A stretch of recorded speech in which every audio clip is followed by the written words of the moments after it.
بسم الله الرحمن الرحيم. خلق السماوات بغير عمد ترونها وألقى في الأرض رواسي أن تميد بكم وبث فيها من كل دابة وأنزلنا من السماء ماء فأنبتنا فيها من كل زوج كريم.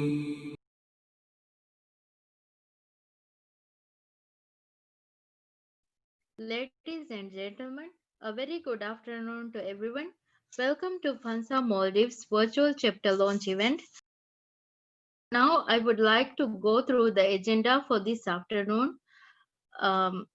The first number in our event for the day was the recitation of Holy Quran, followed by welcome remarks and the agenda. The next item on the agenda would be the current CSO engagement in the wash sector. This address will be given by Mr. Mohammad Rashid Bari, chairperson of Watercare, which will be followed by the introduction of the Freshwater Action Network South Asia FANSA, given by Sneha Lata Mekala, regional coordinator of FANSA. This will be followed by roles of FANSA in facilitating active CSO engagement in regional and global high-level processes by Mr. Ramisite Morali, regional conveyor of FANSA. Then the next address will be FANSA Nepal, describing his address about role of CSOs in strengthening integrated monitoring of push programs by Ms. Lajana Manadar, conveyor of FANSA Nepal, which will be followed by FANSA India's speech regarding the role of CSOs in engaging in mutual accountability mechanisms by Dr. Sitaram, conveyor of FANSA India. The next item in the agenda would be challenges in school wash programs by a parent, Ms. Mariam Liza, followed by progress in access to wash for the marginalized by Mr. Ahmad Mohammed, chairperson of Maldives Association of Persons with Disabilities. This will be followed by access to safe water and sanitation in gender by Ms. Zamila Ahmad, country manager of Live and Learn. Then the most important event for the day will be carried out. That would be the official launch of the FANSA Maldives chapter. This launching event will be carried out by Mr. Mohammad Mustafa, Director General of Ministry of Environment, followed by his speech on how CSOs network can assist governmental implement CSTG 6. With this, the ceremony will come to an end with the ending remarks by Watercare.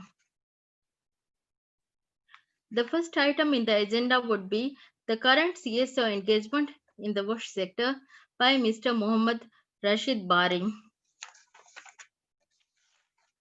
I would like to give a small introduction, a background about Mr. Mohammad Rashid Bari and the work that he has been doing. Mr. Bari is the founder and chairperson of NGO, Watercare and Social Enterprise Maldives. He is the owner of TTM, a water and sewerage consultant firm in the Maldives. He is trained in civil engineering and business administration.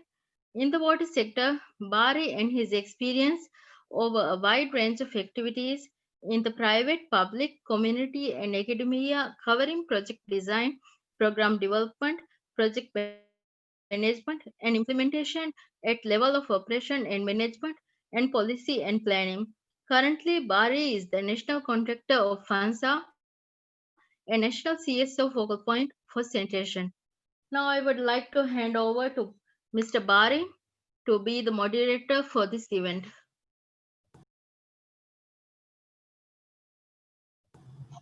Thank you, Sharon. Welcome everybody for this important event. I will just give a background on how we started. About 5 years back, Murali called me and he wrote to me about the Sagosen that they were preparing for. So we started off with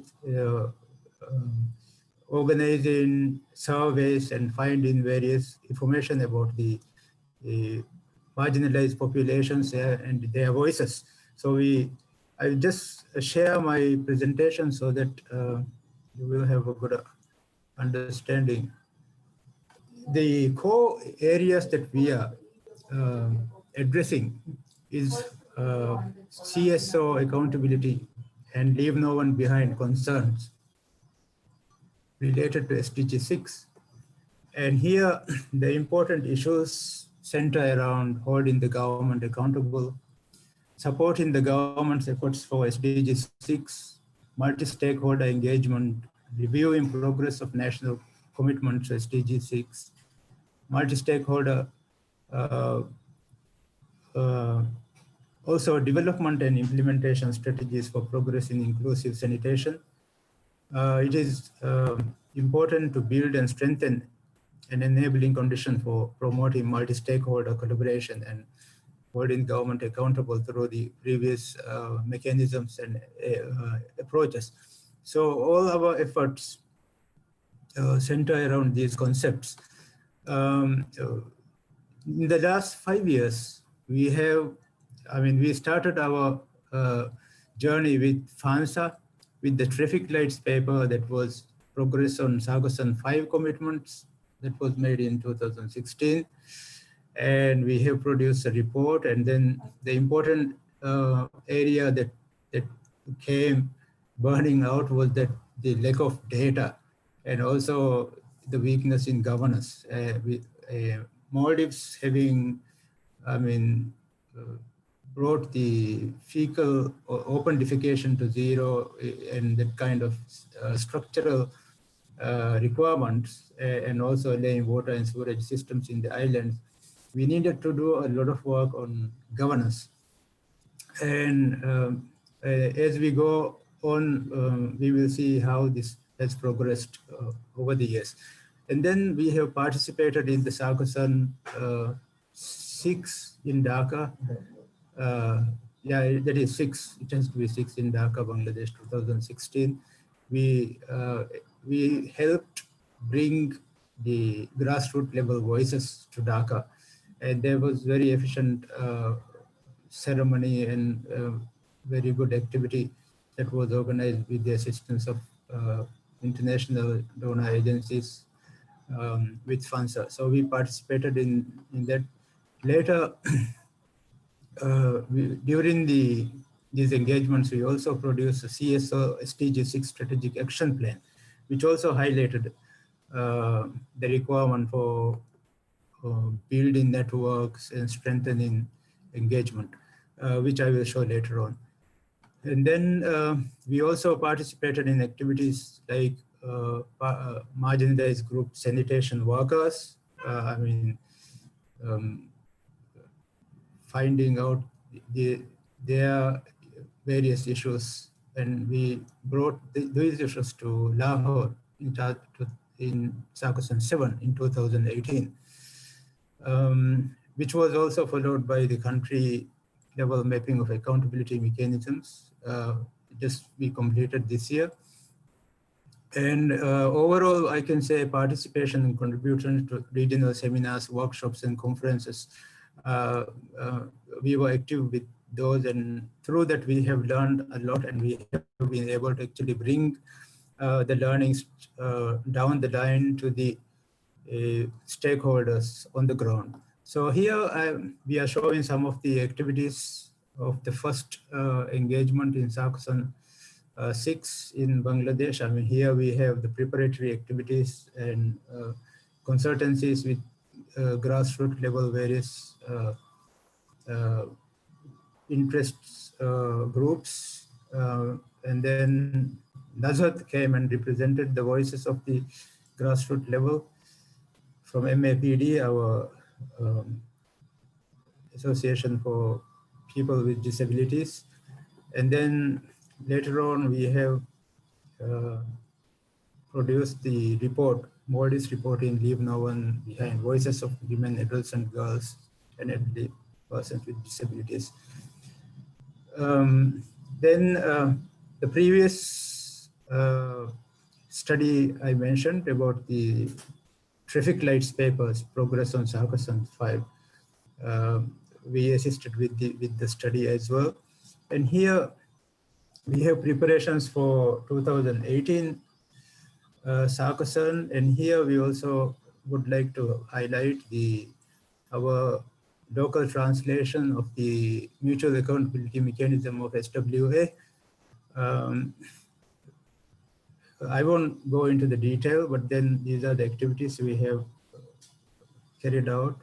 Later we came to Sarkasan, and we have sanitation workers from Dangeti Island who came over and represented and let their voices be heard so that the ministers could take those voices into account. Later on, we come and we participate in local NGO fair in 2019. We had very high dignitaries. We even have the president visiting our stall here. Even here we displayed the translation of the mutual accountability mechanism and various activities that we have been undertaking in this sector. We also engage with students. We also have Saroj, previous Sarkasan technical Dr. Saroj, who also came over to Lam Gain, one of the islands, and then held a session to the parents and also the students on menstrual hygiene, which was very effective. And then, so what we get to know, what we learn overseas in the conferences and workshops, we come and distribute this knowledge down the line. And then with all this, we have worked out a SDG 6 CSO strategic action plan for the 5-year term from 2018. So now to implement this, we need to have a strong network formed. So I think that's what we are doing now, formation of a strong network.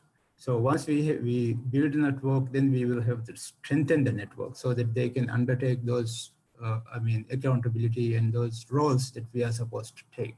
So here, this is a small representation of the main core concepts of the strategic plan. Here, CSO capacity building and network strengthening is very important.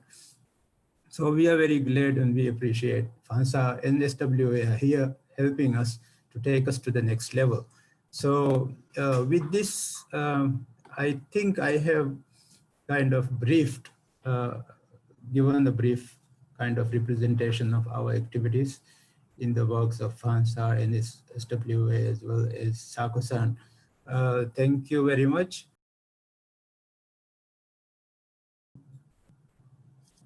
Thank you, Bari. Thank you. I would like to congratulate Rashid, Bari, and the team from Watercare, and special thanks to Mr. Mustafa Ji for hosting this launch of the FANSA Maldives chapter. I think it's a tremendous effort. Just now, Bari presented what all the activities that they have been doing, being an independent organization and being independent focal points for these reputed organizations. Now, I think a time has come now. All these CSOs now have to form into a network so that there is a collective strength from the Maldives country to show it to the world that they also can reach the SDGs in the timeline that is designed with the collective efforts from all of us in the region from South Asia. Now it's my privilege to present the FANSA, an introduction to FANSA and what we do at FANSA. I'm the regional coordinator for FANSA right now, and I would like to show my presentation to give a glimpse of what FANSA does. FANSA is a network of change makers, and we provide a platform for dialogue and influence, and we are a link between the local organizations and the global organizations, and we are a forum for sharing and learning, and we do support and engage with the national governments and the local governments through our networks. It's basically a network of civil society organizations working in South Asia region where we have all the country chapters, which I will discuss in my later slides. But we look at further change, and then we provide a platform for dialogue and influence, and we work with the local organizations and the governments, and we are not a funding organization. We only provide all these facilities, but we don't directly fund any of the organizations. And we have a vision of a world where water is respected and protected, and and we look it as an essential resource for all forms of life, and universal access to water and sanitation is achieved responsibly and inclusively, without leaving anyone behind. So our vision, our shared vision, is to look at the water and sanitation for all, which is again the SDG 6 vision, and we strive with all our NGOs network towards this goal. And we work to improve the WASH governance by strengthening the role of civil society and the community-based organizations in the decision making. And we advocate for the robust transparency and accountability mechanisms. And we have been largely, even Mustafa, even Bari was sharing that we have been doing mutual accountability studies, and then look at the systems, how they are functioning at the local level, and what kind of improvements that need to be there on the ground to ensure that these SDG 6 can be tracked and achieved within 2030. And then we also provide the capacity building support to the local government institutions as well as to the CBOs along with in this process. And we link with the environmental and development agenda. As you know, SDG 6 interferes with it has an linkage with the other goals, which deals with the education and then agriculture and then poverty and all those. So we work with this larger agenda of environment and development. And our strategic objectives include realization of human right to water and sanitation for all, with a particular emphasis on realization of SDG 6 with leave no one behind. As Bari again was showing us, there are a lot of research studies that we have conducted, the traffic lights papers, to look at how the human rights to water and sanitation are there in these countries, and then how far we are in terms of reaching the SDG 6, and how we can collectively increase and improve our efforts towards this goal. And then again, it was shared in the previous slide that we look at the improved transparency and accountability and participation in WASH governance, especially by the vulnerable groups and the most marginalized. And then we ensure that they participate, they raise their voices at various platforms so that their rights are addressed. And then there is a transparency in terms of the commitments made by the governments to all these groups, and how those commitments are being practiced on the ground is another agenda that we look at as part of this. And then ultimately we go for that sustainable WASH progress, where equitable and then sustainable services are provided to everyone that are required to get these quality water and sanitation services. As I was saying, that we have got so far 6 national chapters, and I'm glad to add one more circle to my diagram, which would be FANSA Maldives. FANSA chapter in Bangladesh is hosted by VRC, and Yaqub Da is the national convener over there. And we have got a national chapter in Afghanistan, which is hosted by Afghanistan Civil Society Organization called ASFCO. And then Aziz Rafi is the national convener over there. And we have got FANSA national chapter in Pakistan, which is hosted by PURC, and Rashid Mahmood is the national convener over there. And we have got 3 provincial chapters as well. And we have got FANSA national chapter in Nepal, which is hosted by Limanti. And the CEO of Limanti is with us, that is Lajana Manandar, and she's also the FANSA national convener in Nepal. And then we have got national chapter in Sri Lanka, which is hosted by Center for Environmental Justice. And then our national convener over there is Hemanta. And then the most important is that India chapter, which is headed by, which is hosted by SVBM, and Dr. Sitaram is the national convener of India. And India has got 13 state chapters. In each of India's states, again, there are chapters which are managed by the state conveners. And then I will very soon add the FANSA Maldives chapter here. And we have got focal points in Bhutan. And then I would change this Maldives and Rashid Bari into a separate circle over there.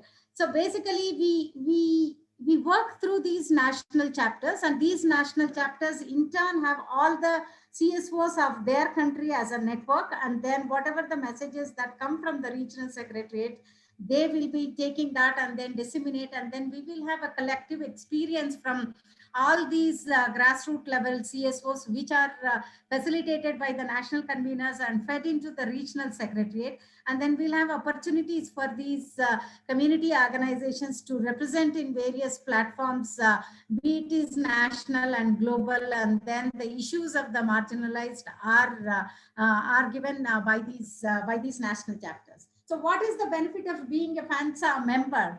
So basically, you will get an update of the sector and what is happening on the wash sector. It is the research studies, and then the latest conferences and the participation in these conferences, and everything will be, all the update of wash sector is shared with all the members of the FANSA by the regional secretariat as well as the national chapters. And the members will get the capacity building and cross-learning opportunities. It is through participating in meetings. It is by nominating to the various training programs.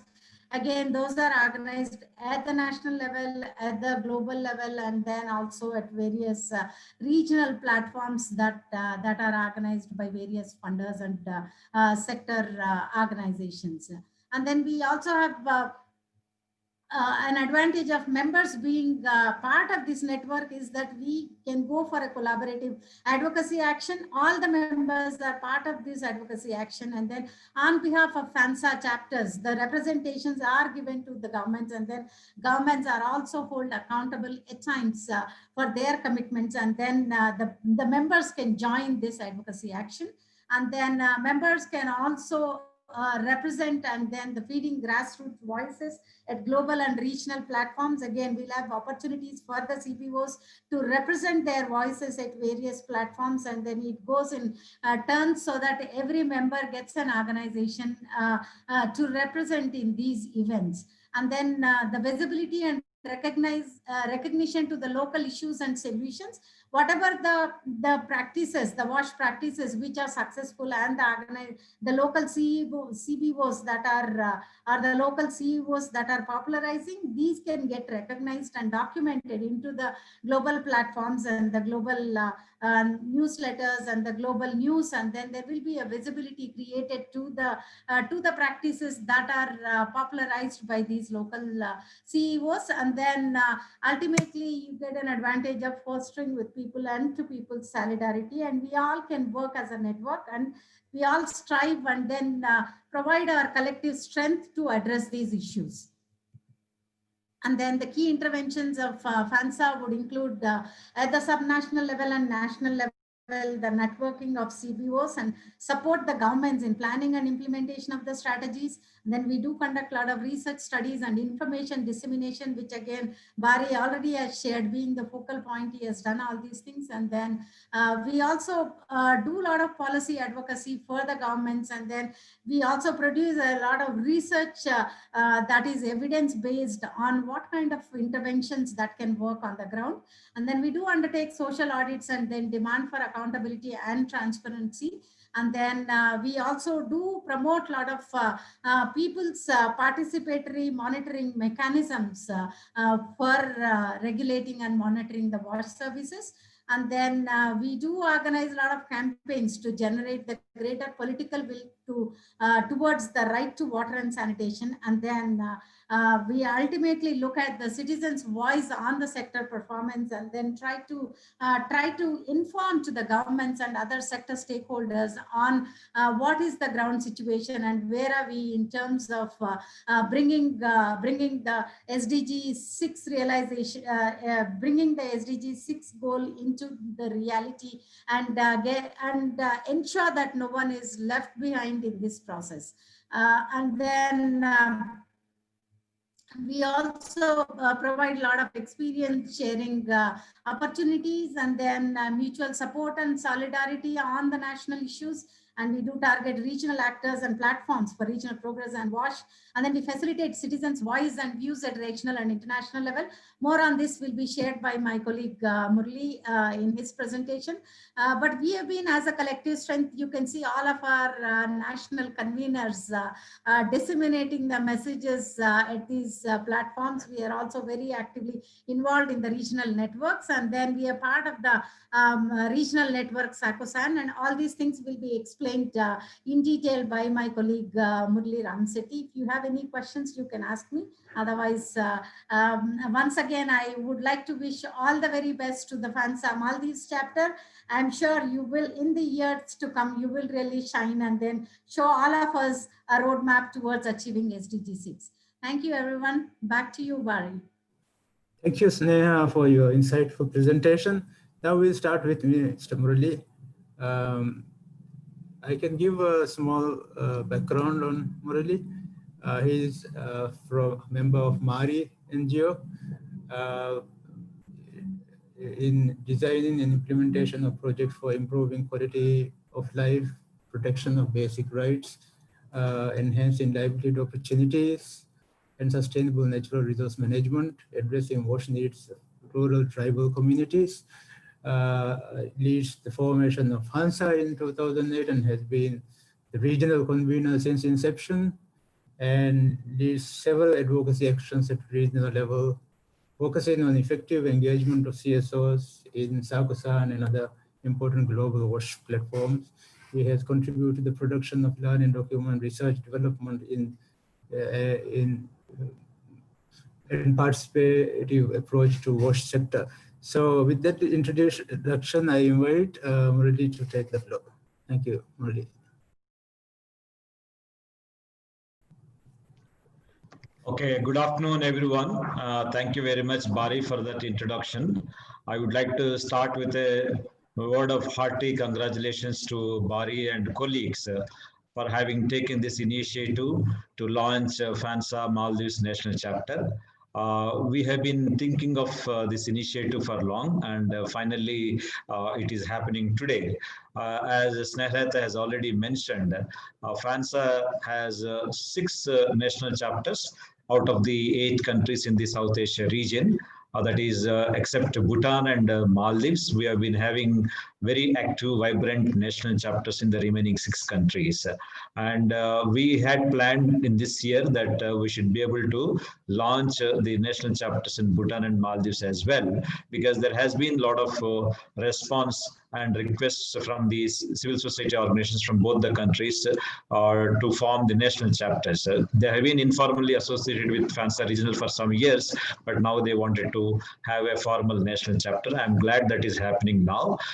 Despite the challenges of COVID, the groundwork has been done by Mr. Bari and other colleagues, and today they're launching this national chapter.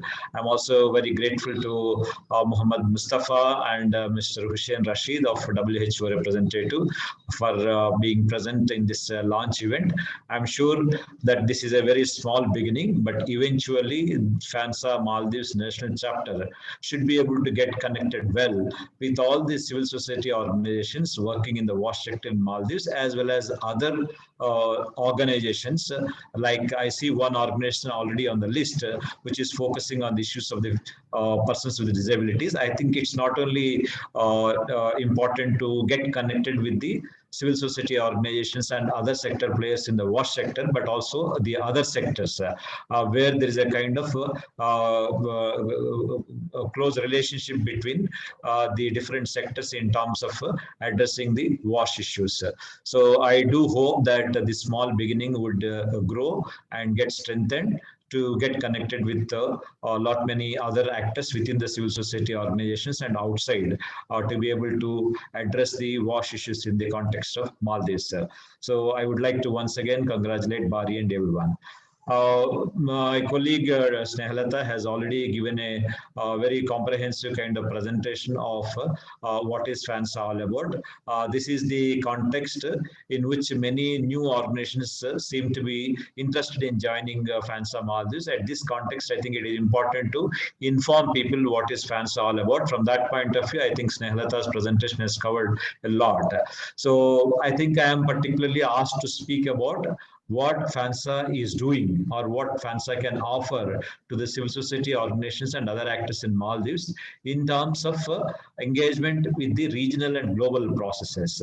I think one of the objectives that Snehata has mentioned is that FANSA is acting as a kind of interface to connect the local civil society organizations with the processes happening at the regional and global level. I think this is something very important. While we do our work, whether it is delivery of services or organizing the communities to improve water sanitation, hygiene conditions, while we do this kind of work at the local level, it is also very important to get engaged with the processes happening at the regional level and high global level, because those are the processes which will ultimately influence what is happening within our countries also. So understanding that important dimension, I think it is very important for the civil society organizations who are very well rooted into the local communities, who have got rich experience of working with the communities, should be able to take the opportunity to represent that experience and influence the deliberations and decision-making processes at the regional level, at the global level. So from that point of view, FANSA, right from the beginning, has been playing a very important role. And why do we do that? I think for three important objectives, FANSA has been playing a very active role to connect the local civil society organizations to the regional and global processes. Number one, as I already mentioned, I think it's very important to take the real grassroots experiences, the real living conditions of the people to be integrated into the discussions happening at the regional and global level. And civil society organizations are very well advantageously positioned to represent such kind of experiences to the discussions at the regional and global level. That's number one. Number two, it's also a very useful learning opportunity for the civil society organizations. We should not be all the time working in our own wells. We should also expand our perspectives, our understanding of the macro situation, for which it is very necessary to be part of the discussions happening at the regional and global level. So that's the second reason why we, as FANSA, try to link the local civil society organizations to the global regional processes. Number three, it is also something very important that these regional and global platforms provide an opportunity for networking with the civil society organizations from other countries, from the international research capacity building organizations, funders, and other important players in the sector. It's a great opportunity to network with others, because networking is something very important when we want to reach out to the higher levels. And also building solidarity for the work that we are doing. What I am doing in India or in Maldives, for building solidarity for that kind of work, it is important to be part of the regional and global platforms. These are the three important reasons why FANSA, as a regional network, has been promoting opportunities for the CSOs engagement in the regional and global processes. And what we do, when I say that we try to connect the local civil society organizations to the regional and global processes, what do we exactly do? I think in the given limited time, I will touch upon important aspects.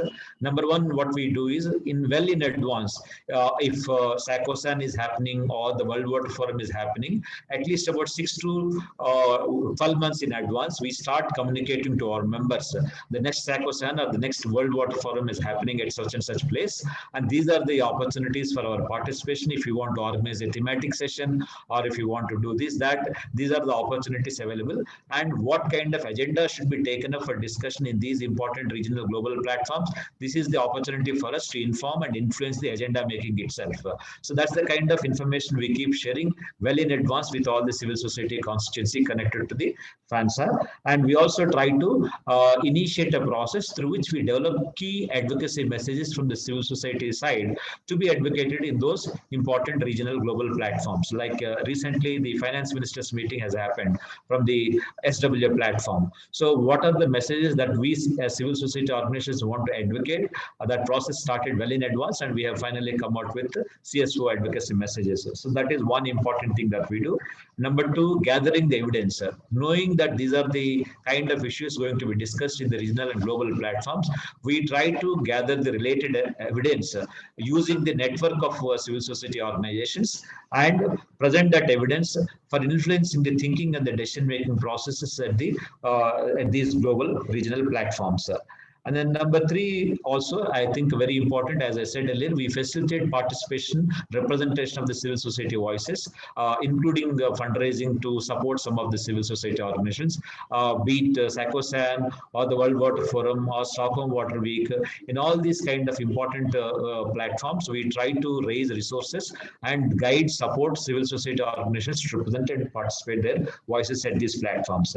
And then the fourth thing that we do is, I think Bari has already mentioned this, that it's not only civil society organizations representing the issues of the communities, but we should also provide opportunity for the community leaders for themselves to be present in these important platforms and present their voices. I think we have been doing it very systematically, and that has been having a lot of influence, impact on the kind of deliberations happening at the important regional and global platforms. And SACOSAN now, it is fairly established kind of mechanism that the community leaders come and participate, and there is also a separate plenary session dedicated to hear the voices of the community leaders, and that success has been achieved very much by FANSA. And then we also support the governments in organizing the thematic sessions.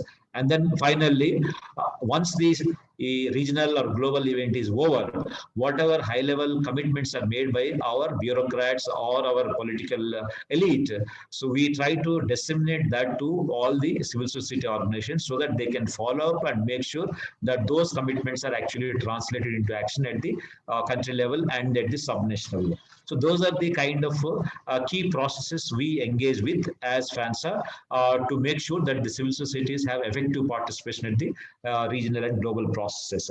And at the moment, we are very strongly connected with SACOSAN process, World Water Forums, Stockholm Water Week, and then high-level political forums on sustainable development goals, the review meetings happening annually, and also the sanitation and water for all, which keeps conducting the high-level meetings of sector ministers and finance ministers. So these are some of the important regional and global platforms where FANSA is very strongly connected, and we try to bring in the participation of the civil society organizations and community-based organizations and the community leaders.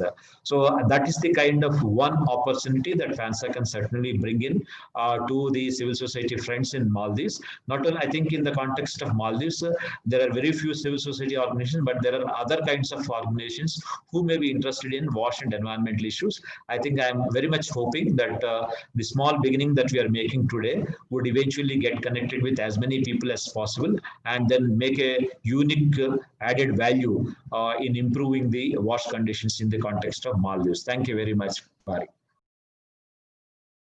Thank you, Murali. Thank you very much. You have explained very well the drivers and processes behind the pictures I have shown. So I will not go into any more detail and invite Lajana. And I just give a small introduction. Lajana is the national convener of Freshwater Action Nepal and is linked to the Freshwater Action Network South Asia. She is also a member, secretary of Urban Community Support Fund established in Kathmandu. She is the founder, member, and executive director of Lumanti Support, a group for shelter, which brought the issues of urban poverty and secured housing for the former settlers in national debate.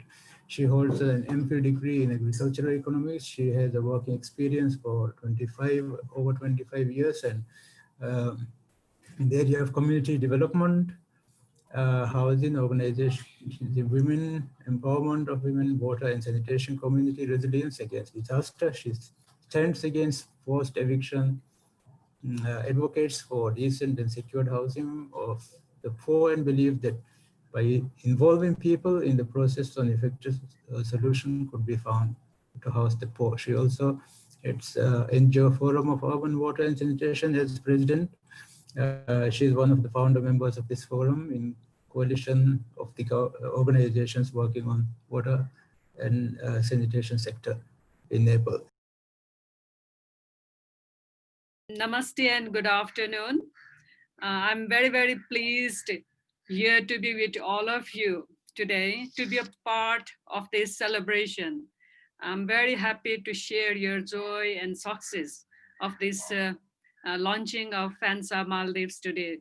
And congratulations to you and all your team members, and also the representatives from other organizations, from the governments. So all of them, my hearty congratulations, and thank you also very much to all of you to make this happen today, to make this possible. Barry, you have been working so hard for the last few years to start a formal FANSA Maldives chapter. Informally, you have been working and you have been contributing a lot, but then today now it's been a formal FANSA Maldives. So again, congratulations. Actually, I'm very, very happy. And I don't have much to say. Actually, Murli and Sneha has actually explained in detail about the role of FANSA and how we have evolved and how we have actually contributing, and how FANSA is also supporting the civil society organizations in South Asia and how it is linking. So all very much well explained, right? I think FANSA, I think Nepal, actually in Nepal, we hosted the launch of FANSA, Murli, right? It's about 10 years back, like Nepal hosted. So it started from Nepal. So since then, so at that time when we actually launched FANSA, so there was a lot of like, a lot of like, thinkings, like, how this will move ahead, what will we be doing, like, so there was all just a concept, but then like, a kind of insecurity, like kind of like, what will we do, what will we achieve, how we will be moving ahead, what the result this will produce, like, that was not very clear, like for all of us. But then like since then now I see we are all seeing that, so we have been so successful in forming and extending the FANSA chapters in most of the South Asian countries. And we have expanded, reached out the communities, the civil society organizations in all the countries. And we also have successfully made a very good, meaningful relationships, linkages with the donor organizations, and also the regional platforms, and also at the international level as well. So FANSA is a well-known, it has become popular actually. It's a well-known network of the, strong network of the, it's not only a network, it's a strong network of the civil society organizations of South Asia. And it has made meaningful impact in the decision-making process in the, at the regional level, at the South Asia level through SACOS, and also now also playing a very important role even to make an impact at the international level at SWA as well, so that we all know about it. So we have actually grown up and strengthened ourselves, right?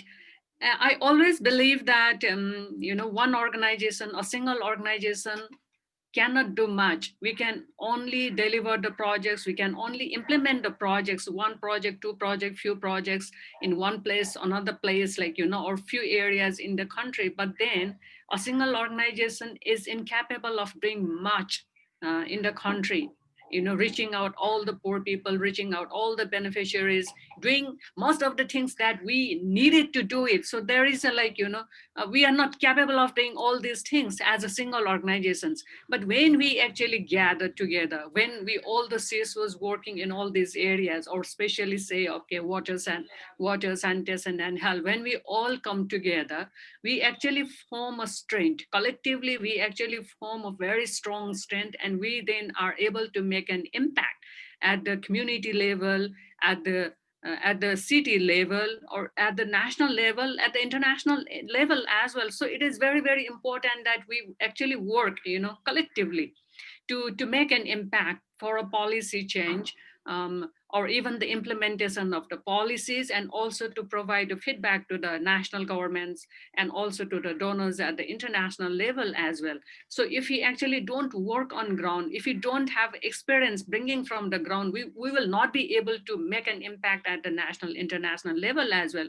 So it is very important that the civil society organizations have a feet on ground, really get engaged in the projects. But then, we get together, share our own experiences in our network, in our forum. Now FANSA Maldives will be an opportunity for the CSOs working in the WASH in the sector to come together, share their experiences, and also to work with the government for the formulation of the necessary policies, or even the implementation of the policies as well, taking into consideration the issues of the poor people, the marginalized people, the people whose voices are not heard. So that can be made possible, that can actually happen through the collective effort of the civil society organizations. I'll just give you an example from Nepal.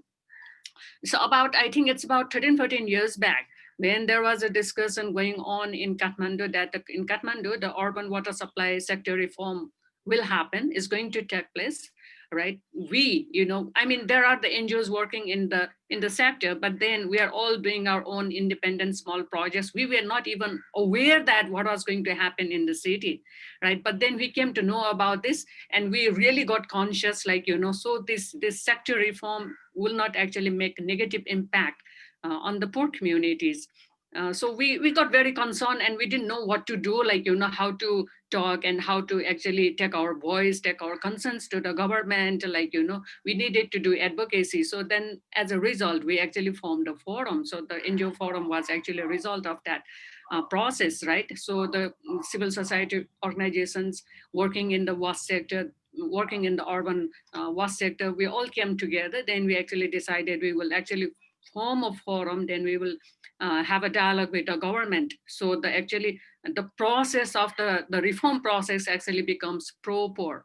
So with that single agenda, then actually we formed a forum, then we started communicating, then we started advocating with the governments, with the concerned authorities, with the donors, like everybody. So as a result, we were actually successful. There were a lot of challenges. We actually faced a lot of challenge, but then later on, we ended up successfully making the urban water supply sector reform process proper. So we were actually successful in getting some of the, the decisions taken that was actually in favor of the urban slum populations in the city. So we are very happy about it. So then we actually learned the strength of the forum, the strength of getting the network. Later on also, when we were preparing the constitutions, right? And so there was a lot of concerns, civil society need to influence, how the constitution should be written, the issues of the poor communities, what need to be highlighted, what need to be mentioned in the constitution. So the civil society organizations working in the sector, we actually worked very hard. There were a lot of discussions for years and years, actually. So our only agenda was right to wash, right to water and sanitation should be mentioned in the constitution as a fundamental right of the people, right? This was 5, 6, 7 years ago. The process actually started a long time, back. And then, so a lot of work, a series of meetings, series of dialogues with all the concerned stakeholders, with the communities, with the CSOs. So so that was a lot of work, and we actually successfully did the advocacy. And as a result, we saw in the constitution what we wanted to have it, the constitution recognized that wash is the fundamental right of the people. This only actually could happen, was only made possible through the network of the organizations, through the forums of the organizations that actually worked very hard. So otherwise, like, if we had not been a part of any network, of any group, or this has not been a collective effort, this would not have been possible. So it would be very hard to make this happen. So that's why it is, I think it's very, very important that we all come together and work together and then make a single voice, like, collectively. So that's for that reason, like, it is very, very important that we worked in a group, for policy advocacy. It is very, very important, right? And also now, we are also now actually we are also now actually this is now at the established level also. It is very important now. We have a representative there, and we can actually influence the decisions, right? So this all is possible because now we have a forum. So FANSA is actually playing a very, very important role to make this happen, in building the capacity of the civil society organizations, in making the invisibles visible, like, at the higher level. So this is what is very important. And also, if this has not been happening, even if the government has a very good program, even the government has a very good program, has a very good policy decision, so it is always likely that the poor people, the marginalized, are left out, and they are not seen, their voices are not heard, they don't become visible.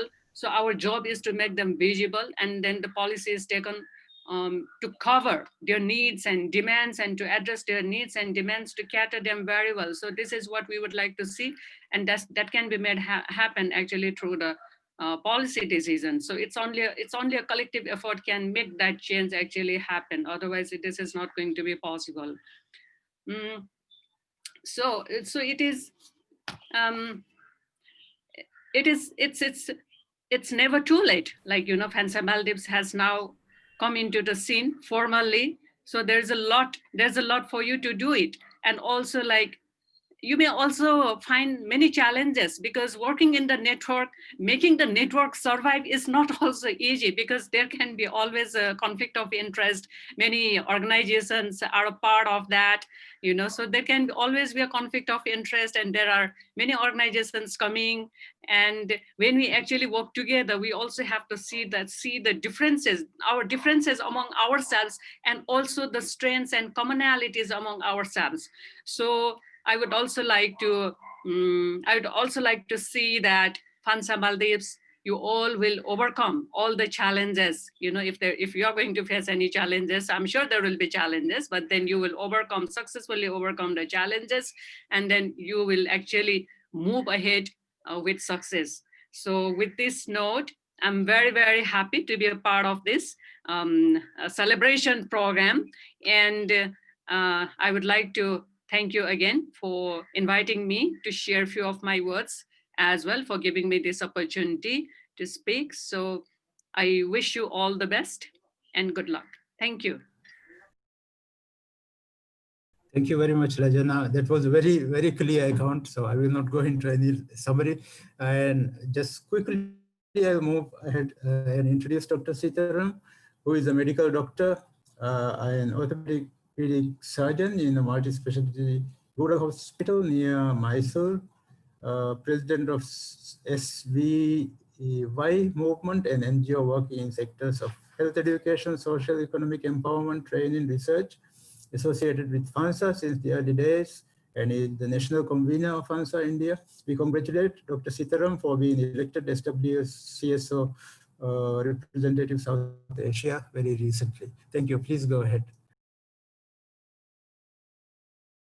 Thank you, Rashid Bari, and congratulations again on the successful great change step that you have taken at the country of Maldives. So thank you very much for this opportunity to share some of the thoughts, some of the experiences, and particularly try to share some ideas about what can be done in the mutual accountability mechanism scenario.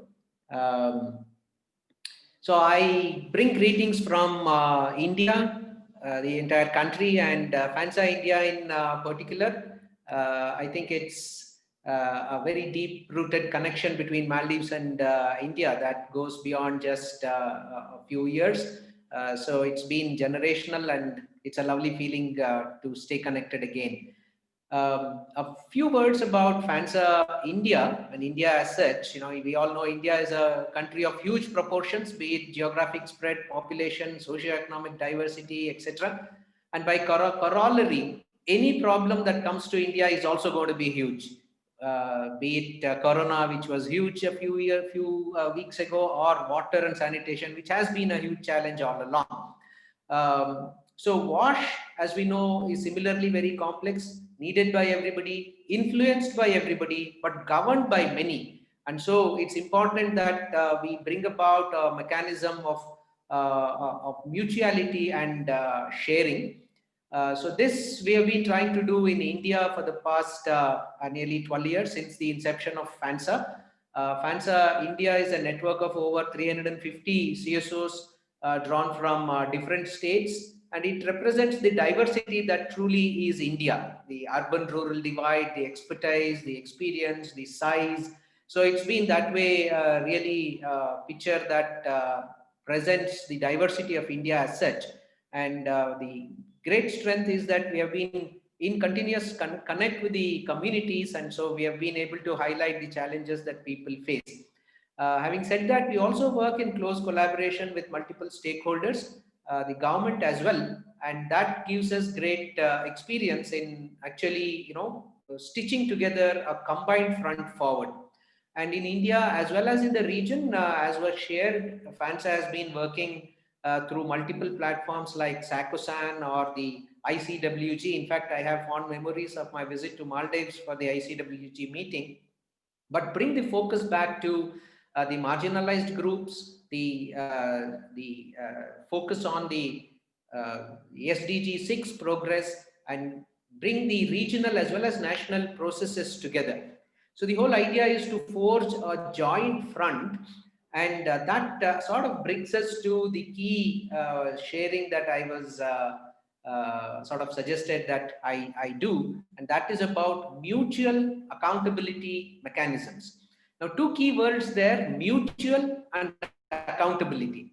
It's important that we walk the talk. It's easy to say we hold others responsible, but it's important that we hold ourselves responsible too, and that brings in the importance or this criticality of being accountable to each other. So mutuality is important. That means working together. And accountability is important, owning up to what we say and what we do. So that is extremely critical. And in fact, this mutual accountability mechanism forms one of the important strategies of the global platform of sanitation and water for all, which I'm now representing in the steering committee as representative of the CSOs of the region. And mutual accountability mechanism looks at bringing in multiple collaborating stakeholders. Now, stakeholders are extremely important because they all bring together by very diverse interests and diverse strengths, be it the government, be it the funding agencies or the research organizations, the implementing agencies. All these groups have their own strengths, and it is important that we harness all these strengths for the betterment of the sector. Now, they all bring multiple things to the table, all right, but it is important that they have a platform or a uniform structure or a mechanism where they can bring in their strengths and work together. So coming together, as we all know, is the beginning. Staying together is progress, but actually what we need is working together and empowering each other with each other's strengths. And that is what accountability mechanisms tend to bring in. And in this, CSOs have specific strengths, and that's what I'd like to highlight. CSOs come from the grassroots presence. So they have these unique strength of direct connect with the communities and can actually feel the pulse of the people, and this gives them a unique opportunity to bridge the provider and the receiver, the government and the community. So they act as a two-way bridge, highlighting the needs of the community and the commitments of the governments as well. So we reach out to the unreached, like Lajana was saying, seeing the unseen, making visible the invisible, hearing the voices of the unheard. So this is something that CSOs uniquely have, and therefore CSOs have a unique role to play in promoting mutual accountability mechanisms as well. So FANSA has been doing that extensively, and in FANSA India also, we have been trying to do multiple activities to promote this. I'd like to list out and share some of these efforts, which would give an overview of what we can probably do together. The first and foremost is to initiate a mechanism to measure and review progress. So that is the first critical requirement, and that we are doing in multiple ways. So first is to come up with a set of commitments that, okay, in 2 years we are going to do this, in 3 years we are going to do this. Set some key objectives or indicators and a mechanism to measure that and see where we are going periodically. For this, there is a mechanism called the joint sector review, where multiple stakeholders are brought together, and each stakeholder reviews or contributes and shares what progress has been achieved. CSOs have a great role to play in organizing, facilitating, as well as reporting this sort of sector reviews. So that's the second thing that CSOs can actually contribute to. In addition, in India, CSOs have been doing multiple things like coming up with the idea of hotspots, where we have a continuous process of observation of progress. Now, let's say we have a marginalized group, like let's say the tribal groups. So we have let's say we have a center in tribal areas where water and sanitation work is continuously observed, what the progress is, who is getting left behind, and how they can be brought together. So this forms a continuous flow of information and evidence, which when compiled will give key insights for policy. So creation and continuous observations through hotspots is something that CSOs can generate and keep up. The second thing that we can do is periodic look at evidence, gathering evidence. That we do extensively through processes like focus group discussions, which we did recently to highlight the challenges of marginalized groups like the urban shanty dwellers, the homeless, the persons with disability, adolescents and women, the transgenders, sex workers. These are the people who are generally not seen, but periodic connect and consultations with these groups will generate extensive evidence, which can flow to the governments and look at how things have actually progressed. Now, the subsequent this thing also could be to disseminate this information. Okay, we gather all that evidence, but it's important also to disseminate this, and that can be done through direct consultations and meetings, but at the same time looking at other innovative mechanisms like maybe the social media and other publications to enhance the importance of the commitments made, evidence gathered, as well as the progress that is achieved. So these are a few ways in which CSOs have been very active in India as well as in the region, in not only being accountable themselves to what they are doing, but also promoting the culture of mutual accountability. So Mahatma Gandhi gave this famous slogan of being the change that you want to see. So if you want people to be accountable, first be accountable yourself. So that way CSOs have shown the way, they have led the way, and taking this flag forward, I'm sure if CSOs across the region and particularly in Maldives also be the change that they want to see, I'm sure we will be able to achieve much greater progress. Water is not just for drinking, water is not just for human beings, it's for all life forms, and that's what FANSA strongly believes in, not just for today, but for tomorrow as well. So therefore, sharing the responsibility is critical in this sector. Doing it together, working together is important, and that's why we have to stay together. So congratulations to Rashid Bari and the team in Maldives for bringing that platform of FANSA Maldives to life. I wish all the best to the entire group there. My My wishes also to the government of Maldives and all the partners. So let's stay together, let's work together and see progress. Thank you. Thank you, Dr. Sitaram. That was a very good illustration of how the joint sector review and mutual accountability system works. We will move ahead. We are far behind. Next is Mariam Liza. She is giving us a parent's perspective on school wash. And Liza is a lecturer in the National University of Maldives. She teaches social sciences, participates in voluntary work in Watercare, Maldives Red Crescent, and Scout Association of Maldives. She has a master's in education and human rights and democratization.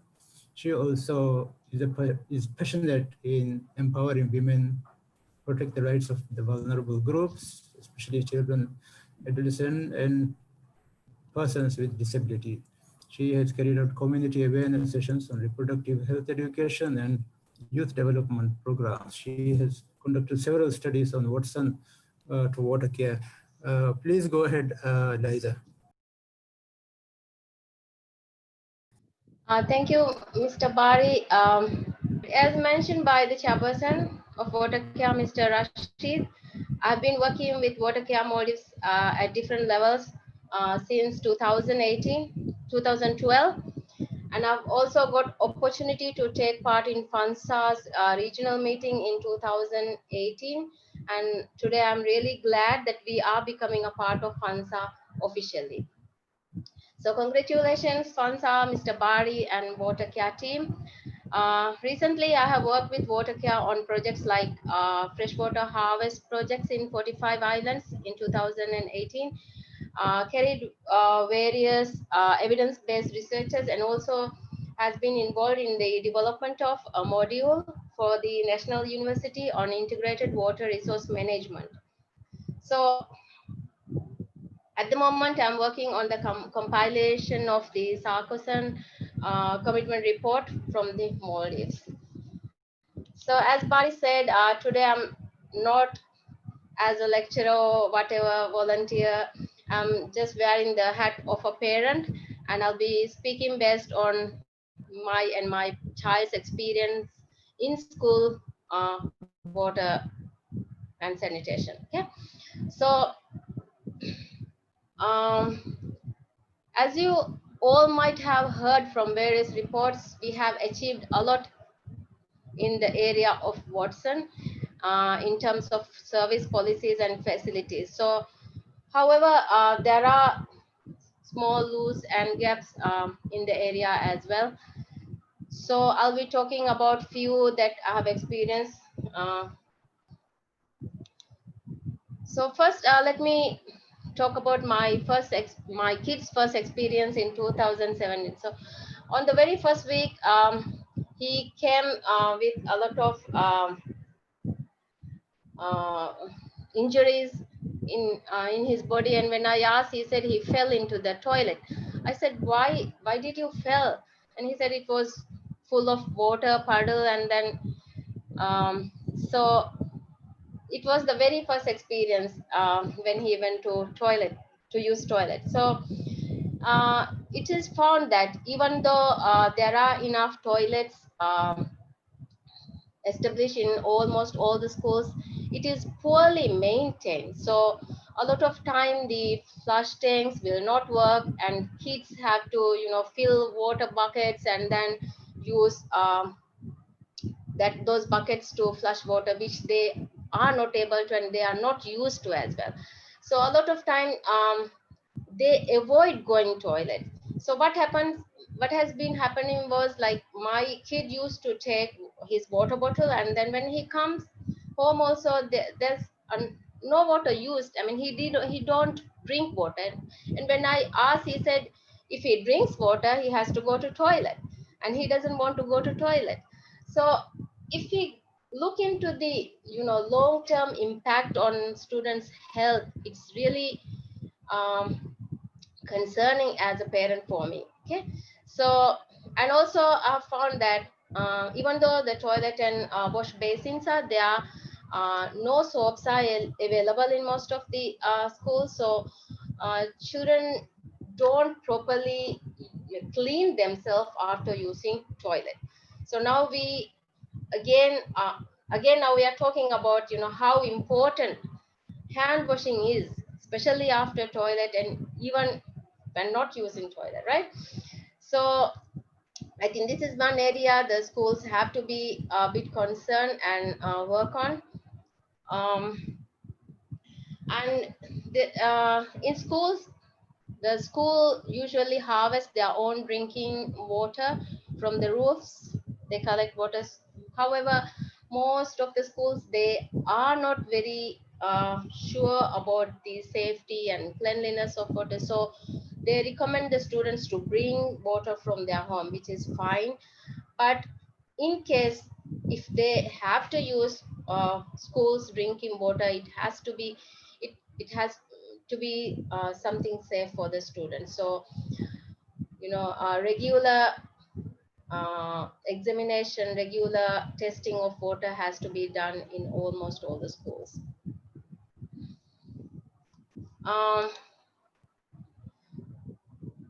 It's a good accomplishment by the Ministry of Education. They have formed a regulation in 2018 which outlines proper and clean water and sanitation facilities in the schools. So in this outline, it basically talks about how to ensure clean water and sanitation facilities to schools, among all the schools equally, actually, because different schools are in different standards. Because if you compare a school with in some cities and rural area might be different, so they ensure that the water and sanitation facilities are equally monitored and regulated within all the schools. It also outlines safe drinking water to students, and also sanitation facilities to school to students in a gender equal manner. And another thing which it outlines is the accessibility of sanitation facilities to students with disabilities. However, I found that not most schools have access toilets with access to students with disabilities. So these facilities are only in few schools, especially conducting classes for disabled students with disabilities. However, there are students in almost all the schools with disabilities, and the sanitation facilities is not in accessible manner to them. So my recommendation for the schools, Ministry of Education, is to implement and regulate the policies to ensure effective service to school staff and children. And wash facilities has to be given importance as it's directly related to children's health. And in most schools, there's no accessibility for persons with disabilities. So this has to be one of the priorities in the future. So that's all. Once again, congratulations to FANSA Maldives chapter. Thank you. Thank you, Liza. Thank you very much for your account of the school sanitation system. Next, we are far behind, so I will quickly move in and invite Mr. Hussain Rashid, the regional advisor of WHO. And he is experienced in public health, an expert in government administration, skilled in gender mainstreaming, water sanitation and climate change, international relations management, non-governmental organizations, and global health. Strong business development professional with a master's degree in healthcare management. Mr. Rashid has extensive experience in Maldives water sector, starting at Maldives Water and Sanitation Authority, and in the early 1990s, and later continuing at the Ministry of Health in the area of environmental health. Actually, we work together at the time, and monitoring of newly established water utility, Maldives Water and Sewerage Company. Please, Hussein, you have the floor. Thank you, Rashid Bari. Actually, you know, I have another meeting, so I had to rush as well, but I'll try to make it short as well. So FANSA team from countries, Bari Rashid and Watercare members, DG Mustafa and all panelists and participants, very good afternoon to you all. Water sanitation and hygiene is a cross-cutting issue that impacts everyone's health and quality of care. It is music to ears when these, you know, wash-related activities are happening at a very challenging time as we fight against COVID-19 pandemic. Achievement of SDG 6, clean water and sanitation for all by 2030 is impossible, you know, without collaboration and support across multi-stakeholders. And in this work, NGOs and civil society organizations is very important, and they can play a very crucial role in planning, implementing, and monitoring social economic development programs, and you know, provide technical and financial help to the communities. It can also positively affect the process of societal change, that is increase in income, improvement in health, nutrition, and literacy status of the populations. And it also plays a very important role in many Asian societies, and FANSA Maldives, I am sure, will make a huge impact in the societal and social development in water sector in Maldives.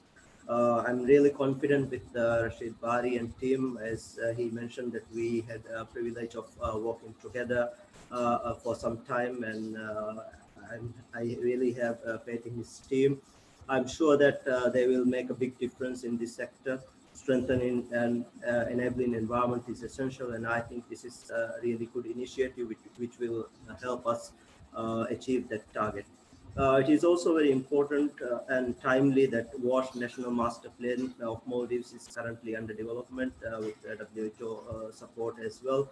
And we will be happy to support in implementing the plan in Maldives with NGOs and other non-state actors. Synergizing and aligning the activities and modalities into country strategic plan and WASH Master Plan is essential for longer term impacts and achieving better results and sustaining WASH actions and activities.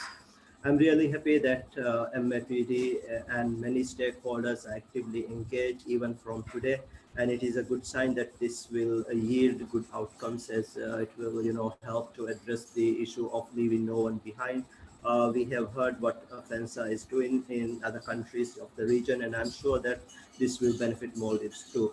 I thank the team for inviting me to be part of this initiative to launch launching of FANSA Maldives chapter. We look forward to be supporting this as we work towards WASH in all settings, healthcare facilities, schools, and in community. Once again, congratulations to the team. Thank you, and I wish you every success in this endeavor. Thank you, Rashid. Back to you. Thank you, Hussein. Sorry for holding you. Thank you for coming, and we appreciate you and in the encouraging words. Thank you very much. We will move on. I will invite next Ahmad Muhammad, who is the chairperson of Maldives Association of Persons with Disabilities. Ahmad, please. Thank you so much. Bismillah ar-Rahman ar-Rahim. Dear colleagues at Maldives WHO, Hussein and Mustafa at Environment, and the colleagues from FANSA regional sector and the SAC country members. Good afternoon. Assalamu alaikum wa rahmatullahi wa barakatuh. As Bari has mentioned, that I'm representing Maldives Association of Persons with Disabilities, and we have been working with Watercare from past 2-3 years to achieving the SDG 6, and we appreciate the collaboration, and we have a lot of advocacy work. We have advocacy work in this sector, and we are grateful to Watercare and the FANSA Maldives team, Maldives chapter, to providing us this opportunity to address this crucial issue. And I hope Maldives chapter will accelerate this work to achieve the SDG 6, and especially accessing the wash for the person with disabilities or marginalized communities, especially in rural areas. And I have been told that I can speak in our local language, Divehi, so I would prefer to speak in Divehi.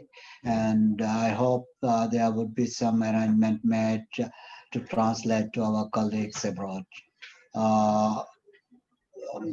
Me almost me rajya halata visnala roga nukula dunter kamonna farata koriga laiza fa koreben school maholum fashigenge kudinnaka emme furihama gotega excess ninde washroom hawaya kanoniya mo ane saaf sihatega saaf tahir umasha de ane fena nardamaga nizamaka ege sababum waragina kudin evidar vihen tibeni pahana kuruma mikal kankama duruheli vegen geyang adeve rugaves geyang asa mikan kurani den baik kudin ane routine nege goto guys mikan kore kamuka sababum fembo ma mikal kankama mara duruve alumen ane education sector eke mikamang ame boda tarage vefa noniyam inclusive community akan noniyam inclusive education naka masake kura sector ka bema wara boda laishage ane appeal lang alonde swara tayat kurang ane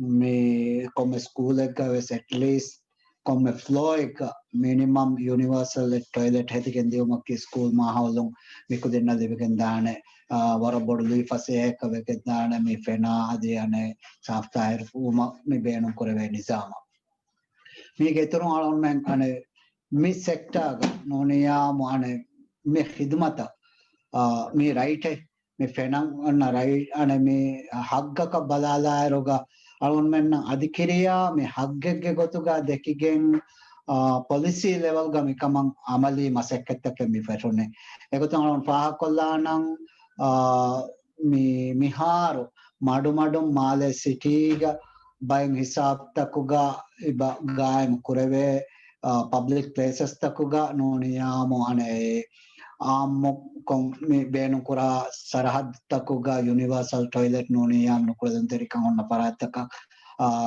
me fahana kurevena mechanism ta ehna wes faha kuranje ekkamaki adives mikam me onnani alag tanen hadaruge miskittakang alon men balalias alon men me miskittakuga wes waran nohonna na ulukura sarahad wes wasil webeka dihasa kong fahana ekollem balala afya ekamabes then atortere ang algon men balala roga me waragina radrasuga me gaim wegen ibade fena narudama ge nizam ekan namaves algon pahakollene warag hama eggotaka ves neteves denne vidana ebbes rashegga mikala kantata miha bodu heda ekkogge mifada warugada nizam ta hedigen dairuga hasakon jismani nukuladun terikan hunna parataka riya kurevegen adi e rashan arafa ba mehmanun noni guestun nabbes amaz kurevegen mi emi honna excess wane ebbes kahala toilet ne hunna den rattesa korejiya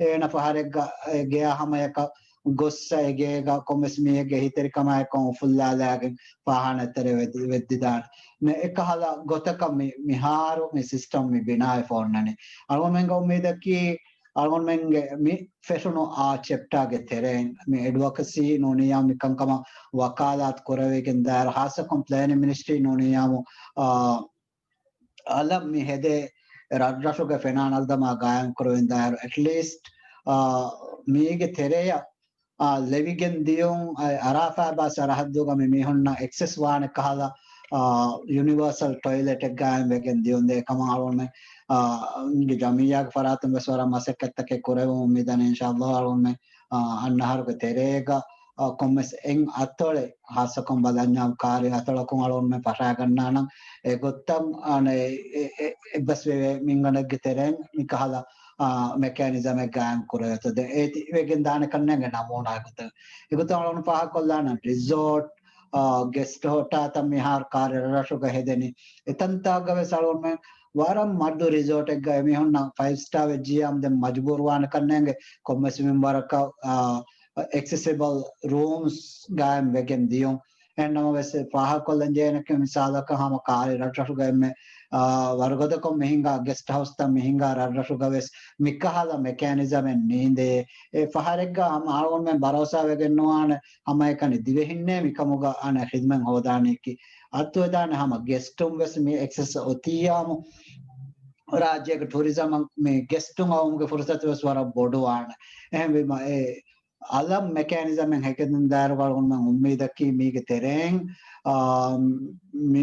फेना नर्दमा आदिशिही अधिसाफ्ता है कम wash अब मगफ़ाही vegan दान काला मेरू मकुं नोनिया मुफरमाया कुं मिकंकम button vegan दियों हासकों मिजे अने अरुण ना बालाले विदाने मी organizame gam kuraka gagan ka fansa sas rufia snodane ekama kolon men bayra rasuga fena navdama gam kurma $50 million athore machang ibara mi design project design kurma implement kuraruga miwaruge kamakang hede kolluma ki wara kuda mimbare ngai moli rasuge taraggiya sha mige faida aslu alon men ga mujtama kurana wara bisnada eroga accessibility gam kureveni fenabvies ane nardama abvies safta her ko ane dulahe komati ke tibuma me beenuwana mechanism balala eroga ves rashegga furtama essarah dakum faragen school mahola hamaya miskitaka hamaya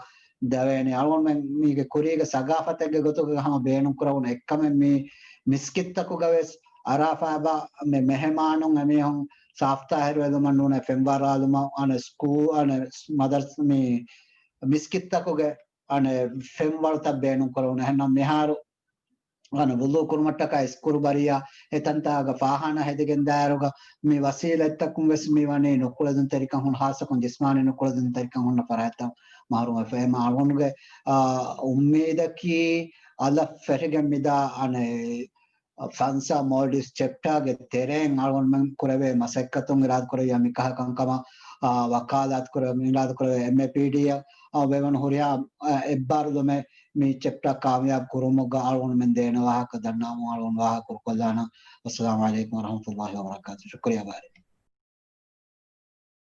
Thank you, Ahmad. Thank you very much. I will just give a brief outline of what Ahmad said. He looked at the wash from the aspect of the rights perspective, and then he supported Liza's account of the limitation of access in schools and then its impact. Also, the similar thing applies in schools. Also he very well illustrated the difficulty of accessing sanitation facilities in harbor area for the physically disabled, and then this also is to resorts and guest houses because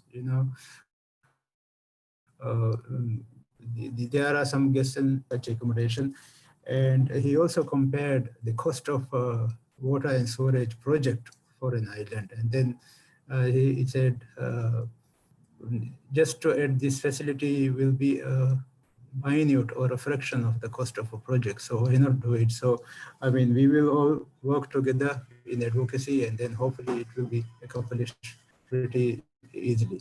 Thank you very much. Now I invite Jamila Ahmed, who is the country manager of Lebanon Education, Environmental Education in Maldives.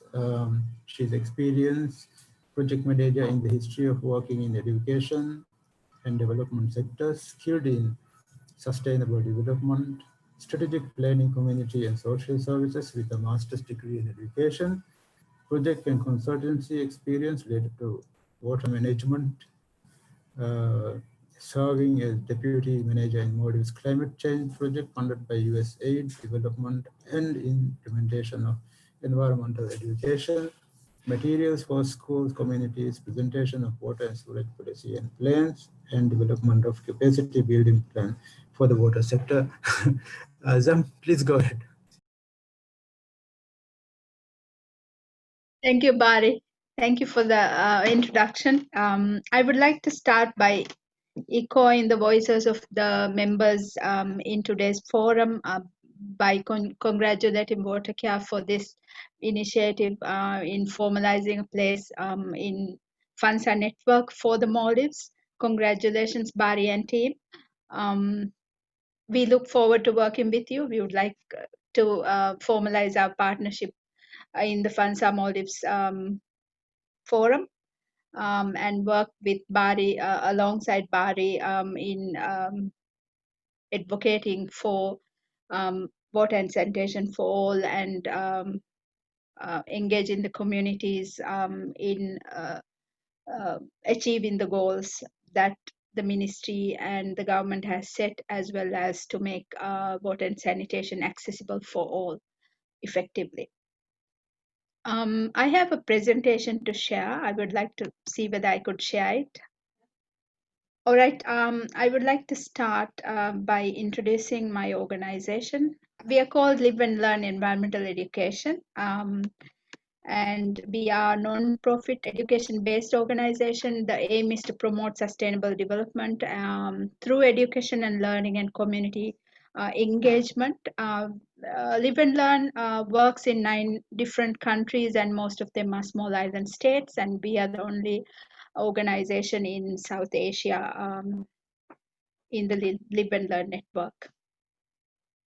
The vision of Live and Learn is educating and mobilizing communities to attain a sustainable future. And we've initiated work in Maldives from 2005 onwards, and we have conducted projects focusing on waste management and WASH programs.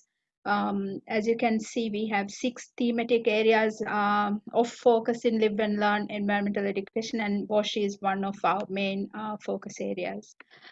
Our programs in Maldives have focused on community education, finding solutions, societal problems, and addressing through community-based action and solving problems with waste management and water management issues in the past.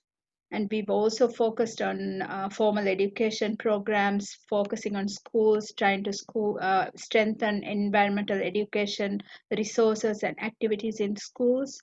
The focus of our program is bringing systemic changes to institutions, and this has been an ongoing focus for our programs in the Maldives. These are examples of some of our resources that we have produced, and one of that, as you can see, is the community water education toolkit that we developed through community capacity building program that we conducted in some of our earlier projects. Some resources we have developed for schools, and all this is available in our international site livelearn.org.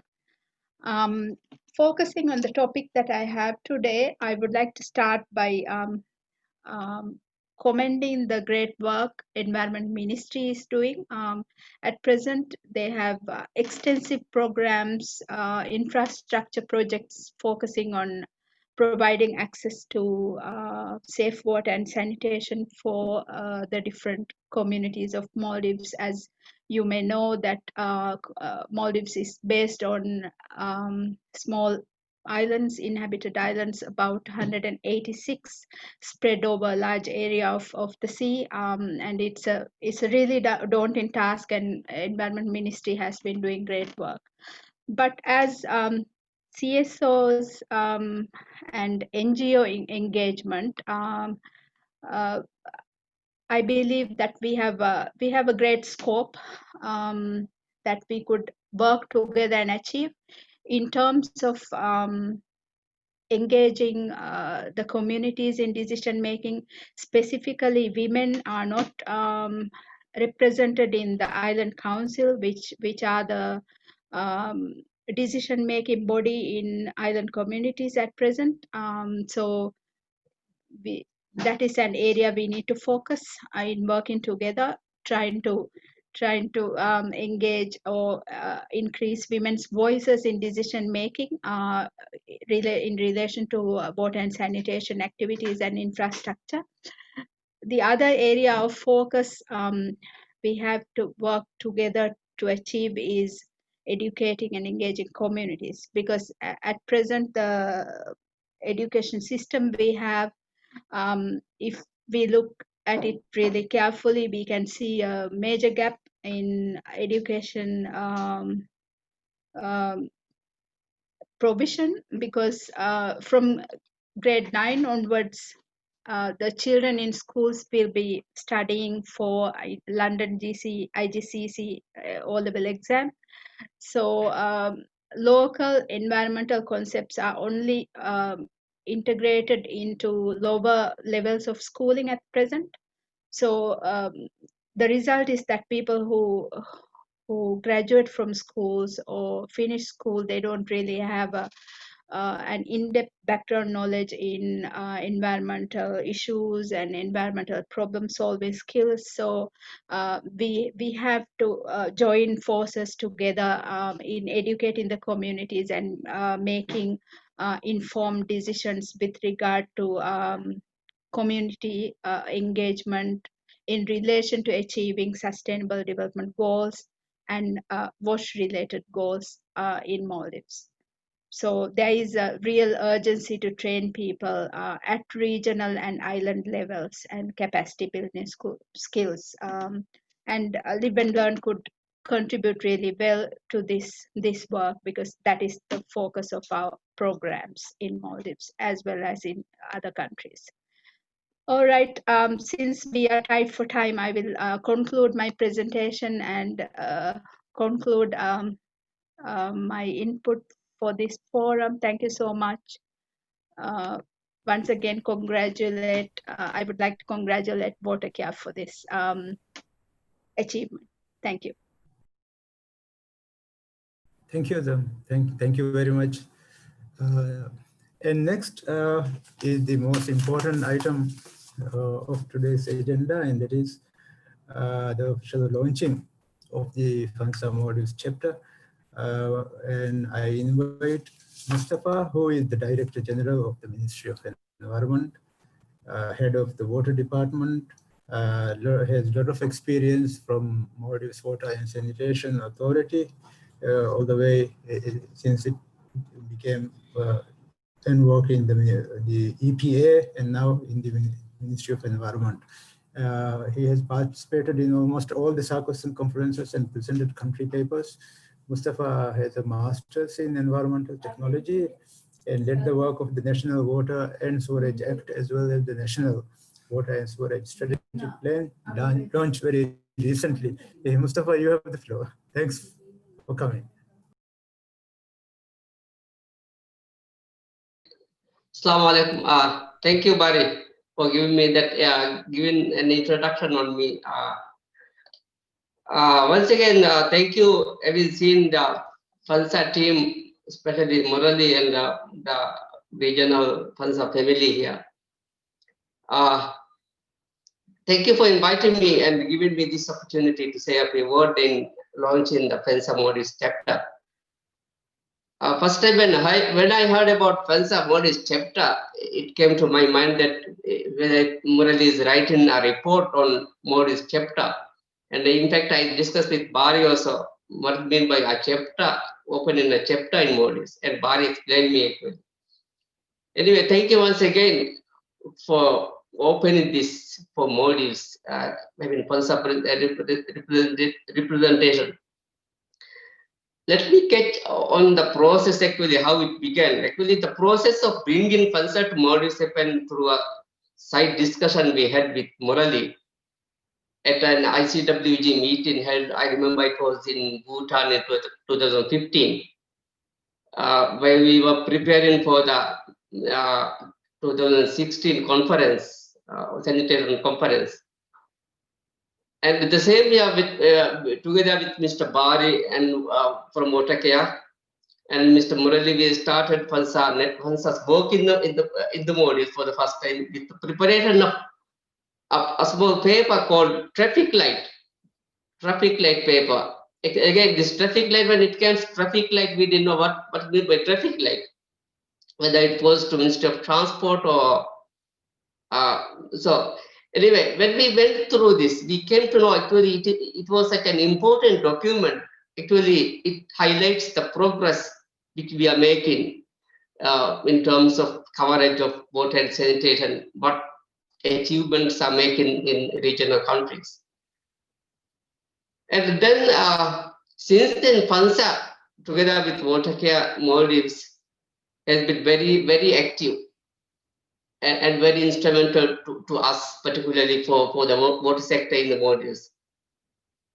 Today, I'm very happy to see the local NGOs getting engaged with the international water and sanitation CSOs and networks, especially the engagement we are seeing today with the FANSA region in this region. This, of course, will help us in achieving government's targets, which we have put in our recent strategic plan, which Zam has mentioned, which will also help us in having engaged further strengthening the multi-sectoral international relations with partner agencies and this sort of networks. Therefore, I would say we are not only opening a chapter of FANSA in Maldives, but we are also opening a new chapter for the water sector in the Maldives. In this note, I would like to highlight some key achievements of water sector. Because very recently, as some of our colleagues from Maldives has mentioned that we have a big target by the government to meet water supply and sanitation. For example, our current target is by 2023 to give access with piped water and piped storage to all Maldivian communities in islands. We are well ahead of SDG 6 targets. So in next by 20, so like seven years ahead we are with. So hopefully we will be achieving this in a short period. As of now, if we look at the coverage, we have 68% of population given access to piped water supply, and 79% are given access with water supply storage facilities. Because it doesn't mean that we don't have access to water supply and storage, but we are now developing with improved modern water supply and storage facilities. So we are talking about that. Though actually this 2020 is a painful year for all of us due to COVID-19 pandemic, but this year is a successful year for us because very recently in this year we have ratified our water bill for the first time, and also last week a utility authority bill has been ratified. So this is a big achievement for us, for this sector, to progress further with our development plans. As our colleagues have discussed, we have a plan, 5-year strategic plan. Also, as mentioned by regional advisor of WHO, we are also developing a sector master plan. Sector strategic plan and master plan are also provisions by our act. So in our sector strategic plan, it is more focused on 6 key policy. One is given access to water and storage services, irrespective of size of population, of size of islands, and build cost-effective, environment-friendly water supply and storage systems, build sector capacity, and strengthen advocacy and awareness programs across the country on islands, and protect our groundwater aquifers and water resources, and finally build flood resilient communities, because Maldives is very much prone to floods. We still have a long way to go in achieving the sector targets and strategies. We need more support and collaboration from both international and local partners in bringing further development to the sector in Maldives. I take this opportunity in officially launching the FANSA Maldives chapter. Thank you once again, FANSA family in the region, particularly Murali and Mr. Bari, who has been working very hard in happening this in Maldives. Before concluding, I suggest Murali to revise the name of FANSA to add the sanitation too, because sanitation is part of our regional goal. So we may say that water and sanitation action network in South Asia region, something like that. So we may discuss this further when we go ahead along. So with that, I conclude and wish you all a safe environment and stay safe. Thank you.